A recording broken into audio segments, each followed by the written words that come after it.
Hi, this is Cyril from Work Smarter, Live Better. In this video, I want to talk about a business issue around communication, actually that has become and is becoming a big personal issue.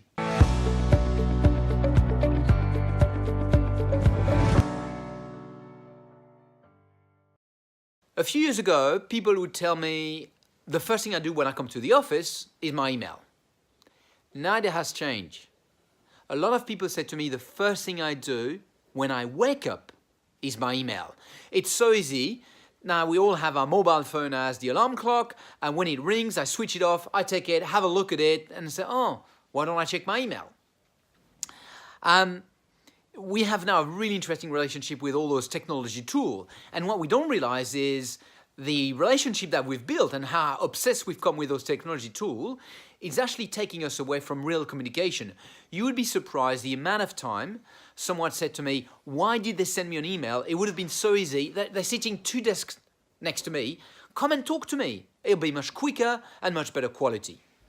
I want to talk about not only the business issue about this, and I've done a video for some of you, which is the first 2 hours of your day. So watch one of my previous video blog around that, the watch for the first 2 hours of your day. I want to talk now about the personal impact it has. And I've got a guest today.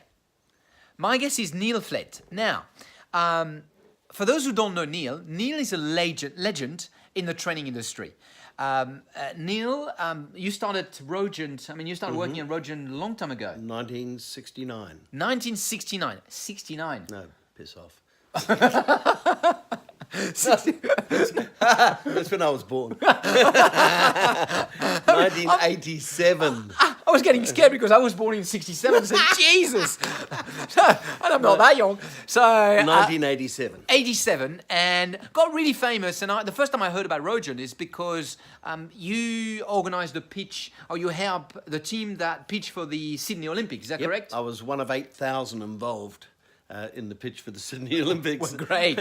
No, I coached the presenters and I wrote some of the speeches for the final presentation that we did in Monte Carlo. And that won, actually. Yes, it won. Great. It was amazing. And from that, you did an amazing book called The Pitch Doctor.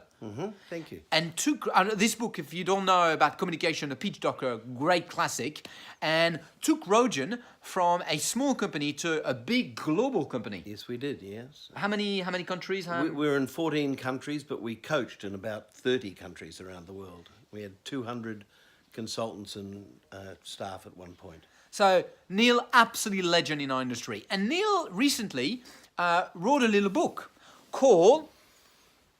That's my kid up there. That's my kid up there. Neil, tell me, why did you write this book? What triggered your interest in this book and writing this book?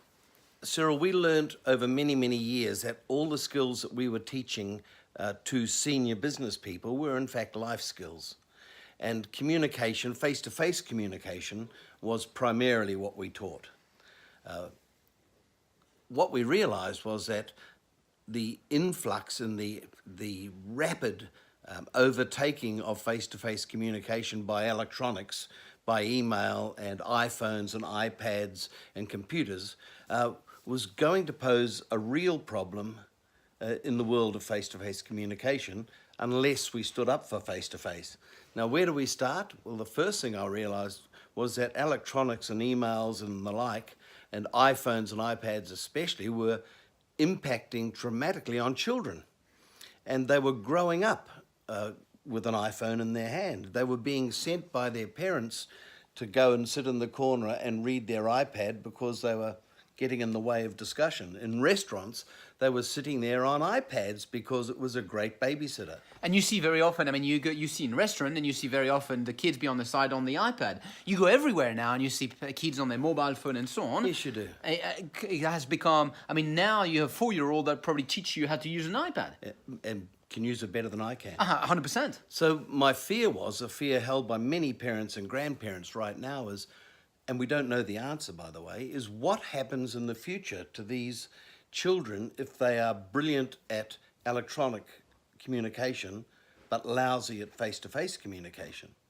And so I thought, well, instead of just whinging about it, I'll do something positive about it. So I took a whole series of exercises that we use to train adults and I turned it into a little handbook called That's My Kid Up There for parents to use with their children to coach them to improve their face-to-face communication. You give an amazing. There's a lot of really. This book is a small thing about lots of gold nuggets. I mean, you give a study from UCLA about the impact that it has, the communication had, and too much face-to-face with all this electronic has on empathy and so on. Can you explain a little bit what was No, the? I can't because I've forgotten one.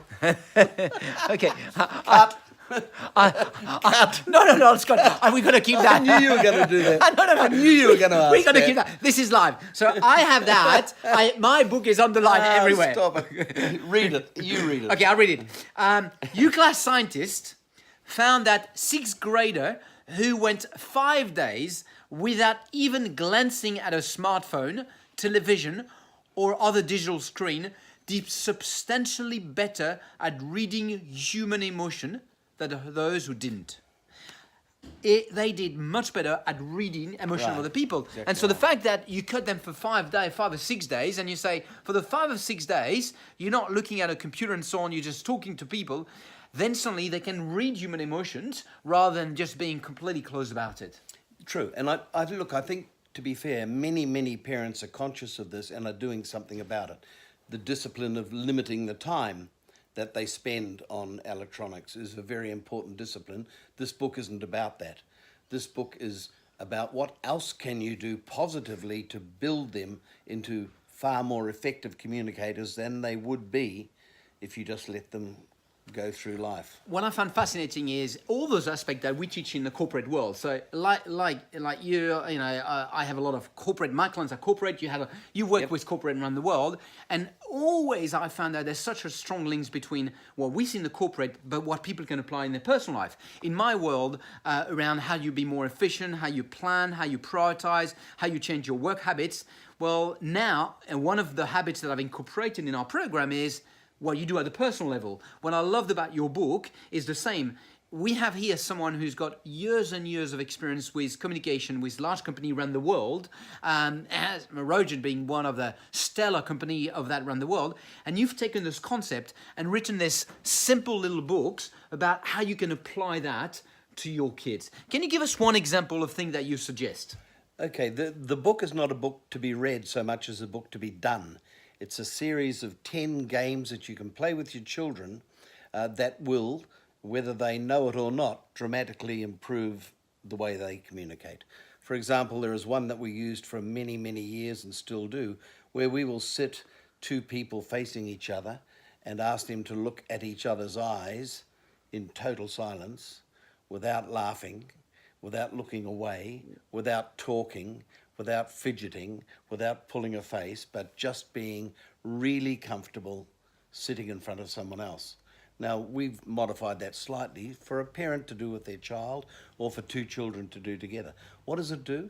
Well, it increases dramatically, because it's an exaggerated exercise, it increases dramatically the amount of eye contact that they can use naturally. What we want to do is increase it from below 5 up to normal 5. And that's not what happens when you are having one-way communication with a screen.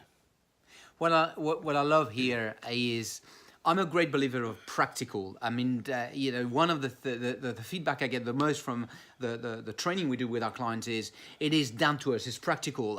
You know, we don't tell you how to prioritize. We say, let's open your calendar and let's do it, and we do it together. We don't tell you you need to have a clear inbox. We say, let's open your inbox and let's do it together. And what I love about your book is how practical it is. It is very simple exercise that you can do, super simple exercise that you can do with your kids. And my daughter and I have started this weekend. We're continuing on those exercises, and I love it. Very simple exercise. So just to remind everyone, that's my kit up there from Neil Flett, absolute legend. Where can you find the book? Go to youngcommunicator.com. Young Communicator with an S or no S in the end? Youngcommunicator, singular, .com. Youngcommunicator.com, or you Google Neil Flett. I'm sure that they'll find you. Rogen Neil Flett, youngcommunicator.com. Neil, an absolute pleasure having you. Thanks, Cyril. This is this week Work Smarter, Live Better tip. For once, as an exception, it's about your personal life, but at the end of the day, what's more important? Hope you've enjoyed it. If you've got any other suggestion, don't hesitate to share with everyone at the bottom. Thanks very much. You have a lovely day. Ciao.